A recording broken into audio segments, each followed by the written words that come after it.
Good day, everyone. We are the Group 2. I'm Mark Valent M. Obiñana. I am Abila Micaela. I'm Franz Rafael Paras. I am Manat Masinas. I'm John Wilcama Pacoma. I'm Prince Aaron B. Mendoza. With everyone's curiosity, we've decided to do an experiment with scientific method. We are here to showcase the use of scientific method to determine if product placement at eye level significantly increases consumer selection compared to placement at higher or lower sub-positions.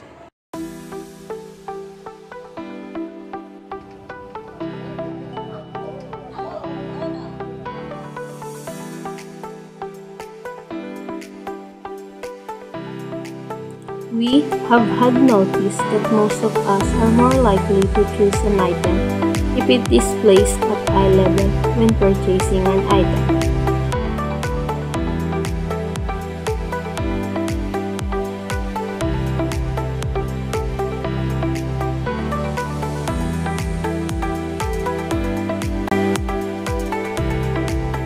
So, as a group, we are curious if people are really more likely to choose an item if it is placed at eye level.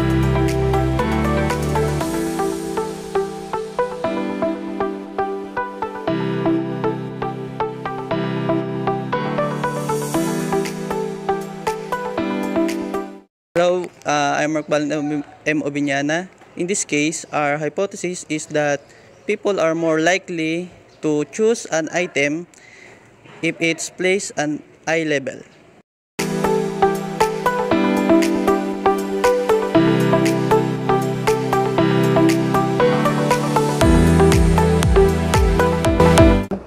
Ang umaga sa inyo. Nandito po tayo sa ating unang respondente. Ano pong pangalan nila? Hi, I'm Jasmine.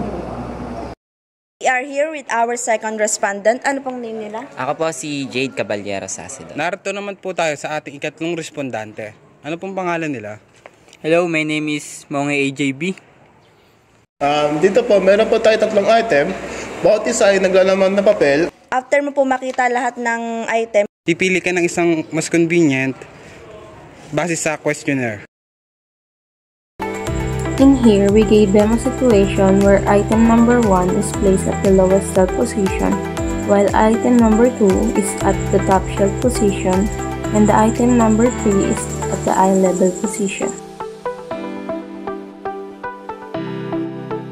After they saw each item, they each will receive a survey questionnaire and indicate the answer of what is the most convenient in their perception for each question.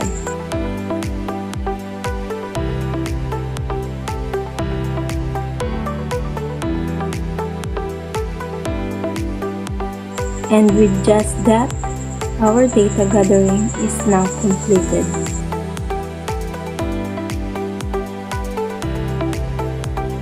For our items 1, 2, and 3, item number 3 got the highest points of 11, followed by item number 2 with 3 points, and lastly is item number 1 with 1 point. Based on the results that we gathered, the respondents have different preferences. But in the end, the item that got the most vote is item number 3, in which the all's placement is at the eye level, which makes it convenient and eye-catching and encouraging to purchases. In short words, this result supports our hypothesis. However, the results may vary for different respondents.